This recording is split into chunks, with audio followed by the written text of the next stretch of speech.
call, make my body go, make our bodies higher and higher and higher. E aí, turma, tudo bom? Aqui é o professor Jefferson. Hoje, em Estudos Amazônicos, nós vamos trabalhar dois temas básicos aqui. Nós vamos começar a trabalhar dois temas básicos, que vai ser o nosso primeiro assunto aí do nosso ano letivo. Bora começar então? Hoje nós vamos trabalhar sobre a economia extrativista e logo em seguida vamos falar um pouquinho do Marquês de Pombal aqui na Amazônia, tá bom? Mas bora começar aqui com a economia extrativista, pessoal. Veja bem, nós aprendemos aí no ano passado e anos anteriores que a primeira atividade aqui na nossa região amazônica era o extrativismo, né? Foi o extrativismo e continua sendo hoje uma das principais atividades aqui da nossa região, né? E quando aconteceu o processo de colonização com a chegada dos europeus aqui da nossa região, esse extrativismo ele foi intensificado. Nós sabemos também que o extrativismo começou também lá com os indígenas e depois, como eu falei, os europeus intensificaram essa atividade, tá? Então, quando os primeiros europeus chegaram aqui, lá no século XVI, primeiro os espanhóis, depois os portugueses, tá? Eles vieram justamente em busca de uma especiaria muito apreciada na Europa, só que eles não produziam, né? Eles buscavam nas suas colônias, nos seus territórios aí conquistados, que é justamente a canela, né? Inclusive, o imaginário dos espanhóis dizia que aqui existia um grande, digamos assim, um grande vale das canelas, né? Mas eles encontraram a canela, só que não em quantidade suficiente que pudesse gerar uma economia bastante rentável, vamos dizer assim, né? Bastante vantajosa nesse momento, tá? Mas aqui eles abriram justamente estradas, abriram caminhos para continuar essa extração das chamadas drogas do sertão. Então a primeira forma de extrativismo que se teve aqui, né, ou então os primeiros produtos a serem extraídos aqui da nossa região, foi justamente as drogas do sertão. E vocês lembram o que eram as drogas do sertão? Aliás, o que são as drogas do sertão? São justamente especiarias encontradas dentro da floresta amazônica, ok? Muito apreciadas, muito, digamos, comercializadas na época da colonização lá na Europa. E aí você tem como exemplo de drogas do sertão a própria canela, né, como eu coloquei para vocês aqui, o urucum, o anil, o cacau, algodão, certo? E assim outros produtos encontrados dentro da floresta. Dentre esses produtos você tem lá, vamos lá lembrar, as ervas medicinais, né, as ervas aromáticas, também ervas medicinais, eram encontradas aqui e eram já exploradas, né, extraídas pelos próprios indígenas antes mesmo da chegada dos europeus, ok? Nesse primeiro momento, quando os europeus chegaram aqui, eles intensificaram. E aí a gente pode ter como uma primeira atividade o extrativismo, tá? Extrair riquezas de dentro da natureza, de dentro, no caso aqui, da floresta amazônica, ok? E aí, galera, para utilizar justamente, para intensificar esse trabalho, eles utilizavam muito a mão de obra escrava indígena. Eles utilizavam justamente os nativos locais como mão de obra. Quando eles chegaram aqui, tiveram um certo contato, vamos dizer assim, amigável, amistoso com alguns grupos, com outros grupos não. Tiveram conflito, tiveram guerra. Mas no final desse processo, desse primeiro contato, acabou justamente acontecendo a escravidão ou a escravização desses indígenas. E esses indígenas foi a primeira mão de obra empregada aqui, né? A primeira mão de obra, no caso escrava, para justamente a extração dessas drogas do sertão, tá? E aí a colonização começa com os europeus, né? No caso, quem efetiva mesmo aqui a colonização seriam os portugueses, tá? Então, tudo o que acontece aqui na nossa região de serviço, de exploração, de trabalho, é a mando justamente da coroa portuguesa, tá? E é isso que nós vamos ver agora, né? Vamos pular agora para lá, para o século XVIII, o século XIX, onde chega aqui na nossa região uma pessoa muito importante, lá de Portugal, que vai mudar essa forma de colonização, ok? Bora lá ver quem é?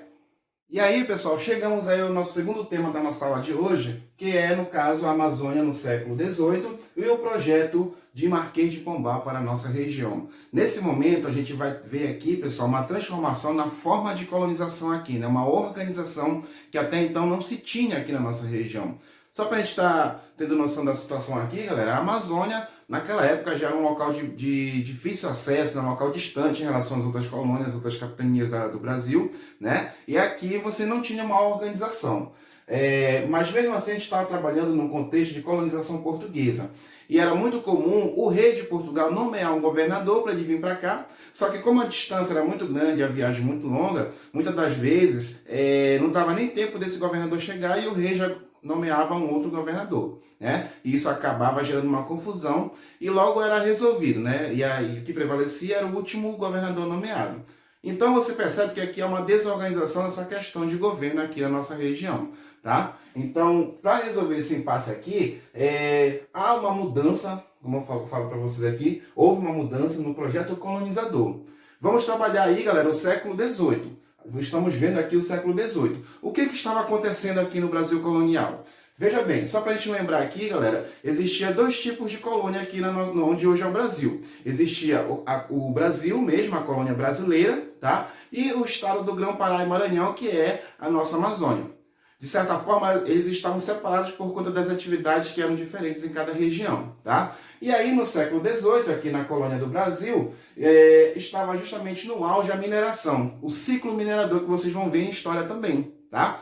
Era a menina dos olhos aqui de Portugal, era essa riqueza aqui retirada das Minas Gerais, na região sudeste e centro-oeste do Brasil, né? Onde hoje é região sudeste e centro-oeste. E aqui na região amazônica, especificamente no estado do Grão-Pará e Maranhão, tá? Que era toda essa região aqui, como a gente viu aí no começo, a principal atividade era o extrativismo e, de certa maneira, uma agricultura aqui, mas era uma agricultura não assim de grande escala como em relação às outras regiões, tá? Então, nesse contexto, o estado do Grão-Pará e Maranhão estava justamente tendo esse tipo de produção que era diferente da mineração, ok?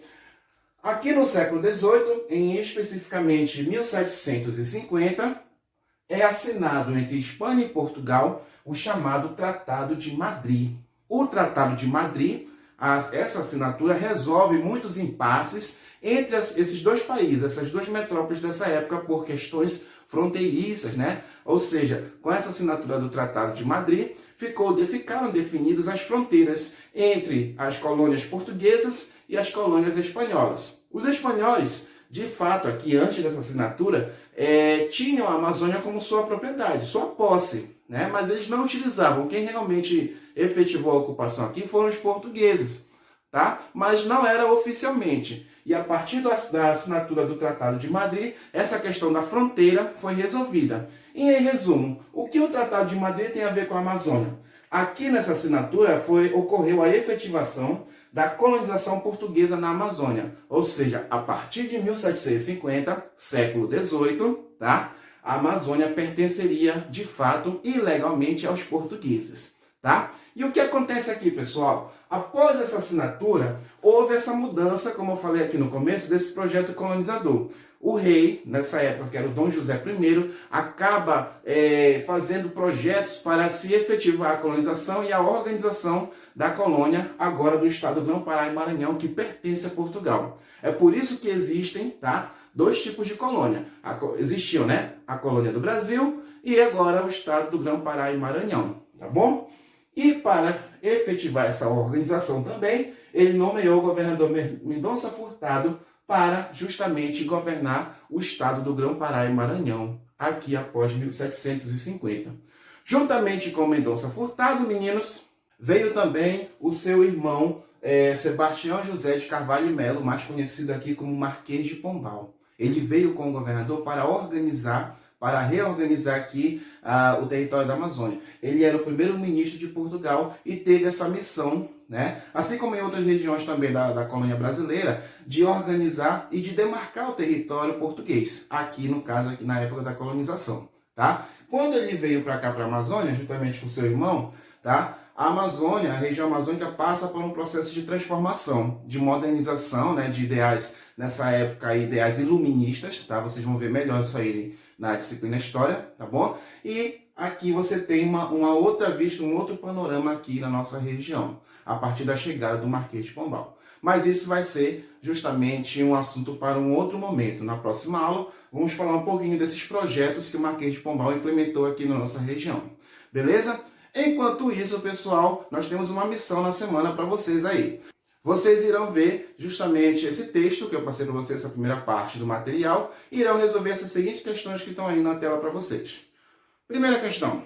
Qual era o objetivo das expedições europeias na Amazônia no século XVI? Segunda questão, o que são as drogas do sertão? Terceira, identifique no texto quais eram as atividades praticadas na Amazônia durante o período colonial. E a quarta, o que é decidido após a assinatura do Tratado de Madrid em 1750 entre Portugal e Espanha? Basicamente, eu expliquei essas 4 questões aqui no nosso assunto de hoje, tá bom? Resolvam lá, depois vocês me mandam, não esqueçam de se identificar. Beleza, meninos? Então, por hoje é só e nos vemos numa próxima. Tchau, tchau, galera!